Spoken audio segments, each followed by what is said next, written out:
Known as the brains behind the banking union, Wieser is also a former president of the Economic and Financial Committee of the European Union. The US-born Austrian economist sat down with GLOBSEC to discuss current developments in the European Union and the bloc's economic world, as well as about Slovakia's experience in the EU, the banking union, and the future of Europe. As GLOBSEC is based in Slovakia, we would like to kick off with a question related to the country in the Eurozone. When it joined the Eurozone in 2009, there were many promised benefits. Which of these materialized? Back then, was it a good idea for Slovakia to join the Eurozone?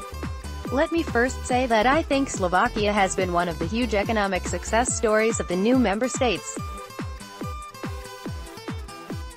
Remember going to Slovakia in the early 1990s, 20 to 25 years later, the differences are mind-blowing. Things have improved tremendously. I think membership in the European Union and the Eurozone has been beneficial to Slovakia. The euro is of course not only a monetary phenomenon or only an economic project. It is also a political project. For me, having worked for so long in and with Brussels, it is clear that those countries which joined the euro, joined the political core of the EU as well, in monetary terms, also implies in political terms. The first 10 years of the euro brought about quite staggering growth rates in the southern member states of the Eurozone. In retrospect, these were worrying because to a large extent, they were based on credit bubbles as we saw in Spain, Greece, Cyprus or more to the north, in Ireland. Fortunately, Slovakia did not go this route. I think it has brought about monetary stability and more certainty for investors in Slovakia. Moreover, it reduces transaction costs. But I think all these things have very long-term effects and you cannot measure them from one year to the other in GDP growth rates. Purely in the economic field, the euro increases stability and efficiency and is therefore good for foreign direct investments. In the case of significant monetary turbulences, the euro is a very strong umbrella over all our economies. In summary, I would say Slovakia has profited enormously, both politically and economically, from joining the Eurozone. Former Eurogroup President Thomas Wieser arrives for a European finance ministers meeting at the European Convention Centre in Luxembourg in 2015. EPAFA, Julian WARNAND. The euro has known significant turbulences the past years. You have been at the center when these developments took place. You are often called the brain behind the banking union. Can you explain to us what the banking union currently exists of and what future steps are to be taken? Why has it been beneficial in fighting the economic crisis? In 2008-2009, the financial crisis hit the banking sector and a crisis unfolded in Europe. The CEOs of banks went to their respective prime ministers and ministers of finance and asked for government support. Although national governments were willing to give government support, the banks would not want this as they would be forced to change their business model by the competition authorities of the European Commission. European banks were capitalized to an unsatisfactory degree and everyone was dealing with this on a very national basis. Newer member states were less affected by this as the ownership of their banks was often still with countries from the older member states. In the US, the problem was more rapidly dealt with. They have one treasury and one minister of finance, who could swiftly make decisions that take effect immediately, without much argument. Banks in the United States were thus forced to adequately recapitalize, write off their non-performing loans, and restart lending to the economy. In the European Union, we had 28 supervising authorities, 28 ministers of finance, and one central bank for the Eurozone. The crisis lasted so long because we did not have a banking union. In 2012, we fixed this as we set up the single supervisory mechanism under the umbrella of the European Central Bank, at least for the Eurozone. We have tightened regulations of the financial markets. We have switched around the financial responsibility for resolving banks. Before it was the taxpayer who was supposed to pay. Nowadays, as a rule, it should be the owners, the bondholders, who are supposed to financially contribute to feeding a bank. Moreover, we have set up the Single Resolution Authority for the Eurozone.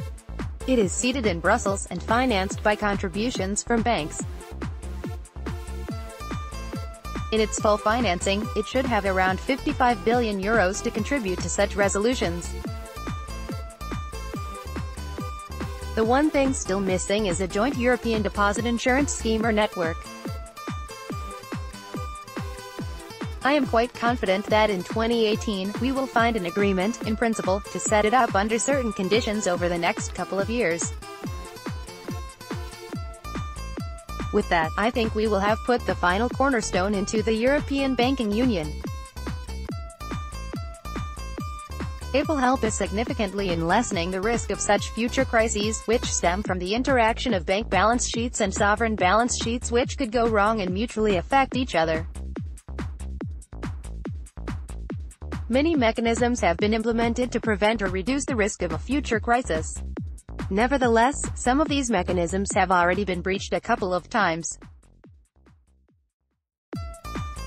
What would you see as guarantees that the banking union and its several mechanisms will not remain unenforced?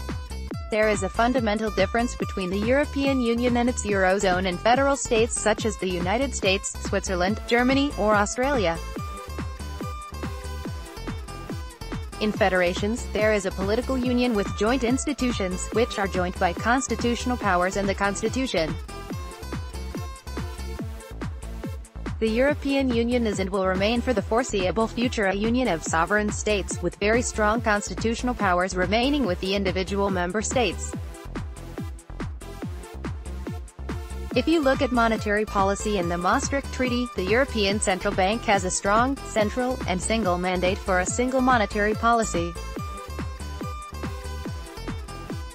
The Maastricht Treaty also already had a provision that if the single supervisor for the banking sector were to come about, it would have to be under the umbrella of the European Central Bank. There are provisions and primary laws for setting up such central institutions that make them democratically legitimized. Another policy area that remains very firmly anchored with the individual member states, the budget. The fiscal authority, both on spending and taxing, are the cornerstones of the constitutions of economic policy of the member states and will stay so for now. This creates tension between those different policy areas. That is why we need rules. Rules, if well understood, are fine. They are even better if everyone sticks to them. In the area of fiscal governance, there are precise instructions in the treaty on what to do if the member states do not stick to their obligations. This has been further refined in the so-called Stability and Growth Pact, which over time, has got more and more complicated. I do not understand it anymore. The system has become too complex because it is so rules-based. However, we will not sweep things away and have one central Minister of Finance. We will not have one central spending authority in Brussels through which everything could be controlled. We will not have one central tax authority in Brussels through which one could ensure that there is an absolute level playing field between the member states. So, we will have to continue to rely on the fact that these things are based on rules. How does one assure that? There is no certainty or true method of doing just that. What I think has been missing over the last 10 years is a better interaction between the people sitting in Brussels, the President of the Eurogroup, the European Commission and others in national parliaments. The people in Brussels, they all talk to each other. When ministers of finance talk amongst each other, they are all in favor of fiscal discipline. It is only when they go back and are confronted with the rest of their government, that these things tend to evaporate. In some countries even more so than others. I strongly believe that there is a need to reinforce a strong dialogue with national parliaments and with other parts of civil society in order to create a larger political awareness to ensure that there is more support for fiscal discipline, especially within the Eurozone, because the negative and positive spillovers of fiscal policy within the monetary union are that much larger than outside.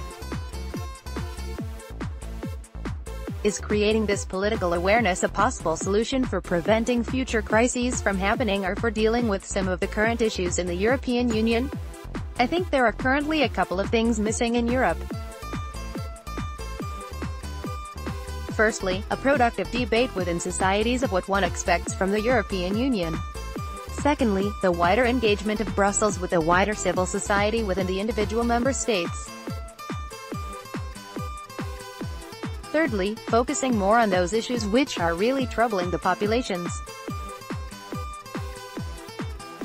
The past decade, I have been working heavily on issues such as deepening the economic and monetary union and doing this and that within the Eurozone. But if you go out in the streets and ask a person passing by, "What do you think about the banking union?" this person would look at me and say, "That is not my issue." And I would say, "So, what is your issue then?" And this person would probably respond with internal security, external security, job security, how do we deal with the migration crisis in Europe, or how do we deal with the cohesion of our societies? These are the big things. If the European Union as a whole has no time to explain to individuals and their societies what it can contribute, then that is a massive communications failure. We need to show that together we are stronger, and it is much better than standing alone. I talk about Austria. There are many people who criticize the European Union here. I usually say, look, the British are leaving the European Union and there will be an EU of 27. What if the remaining 27 member states would leave the European Union? Where does that leave us individually? The answer would be that it would be disastrous for Austria. In a world with the Americans retreating from multilateralism in both the economic and non-economic North Atlantic security concept, with the rise of very strong powers in East and Southeast Asia, with the uncertain future emanating from the areas east of Slovakia, we can only tackle these risks and uncertainties jointly as Europe and as a European Union. In all this, the European Union as a whole is a small player. And if the EU is a small player, I have got news for you. What kind of player would Austria or Slovakia be? As the European Union and its slogan say, united in diversity, we will hopefully be able to tackle these challenges united. However, there have been various divides within the European Union. The North-South divide, the West-East divide and others. What do you see as the most challenging divide to overcome within the European Union? People tend to think they are at the center of a dividing line. I can think of at least a dozen different divides within the European Union: North, South, East, West, large countries versus small countries, non-Franco-German versus Franco-German, etc. This is something which is to be expected in a union. It is not a divide, but more a difference of interests. In the EU of 6 in the 1950s and 1960s, you had a fairly large similarity in income per capita. You had a huge similarity or identity and interest even, that the European community was something which overcame the divisions of the World War II. The more member states the EU had, the more diverse the membership became. You had Greece, Spain, and Portugal who joined after fascist dictatorship had been abolished. There was a very strong element of strengthening democracy and democratic institutions, but these countries were considerably poorer than any of the existing member states. You had the UK, Ireland, and Denmark joining in the 1970s. free traders were already at the time very skeptical about any kind of deal or deepening that will be on more than free trade. You had the neutrals, Austria, Finland, and Sweden, joining in the 1990s, who essentially joined because they wanted to be inside of the internal market. You had the post-2000 memberships, which had everything to do with rejoining Europe, overcoming the old divisions and partitions on the European continent, security and strengthening democratic institutions. It then seems only intuitive that a European Union of 27 or 28 is much more diverse and different within itself than an EU of 6, 9, 10, 12 or 15. The question is if diversity means divisiveness. Of course, that is not necessary. We need to find the ways and means to ensure that everybody articulates what he or she is expecting from the European Union, that the North and South somehow can have a similar or joint approach to economic policies, that the East and the West have a joint approach to how they articulate their concerns and non-concerns about deepening cooperation within the European Union. We need to jointly manage the black hole of 10 billion euros per annum which is left by the British. Will this be covered by spending less, or having more revenues, or spending what we have more intelligently?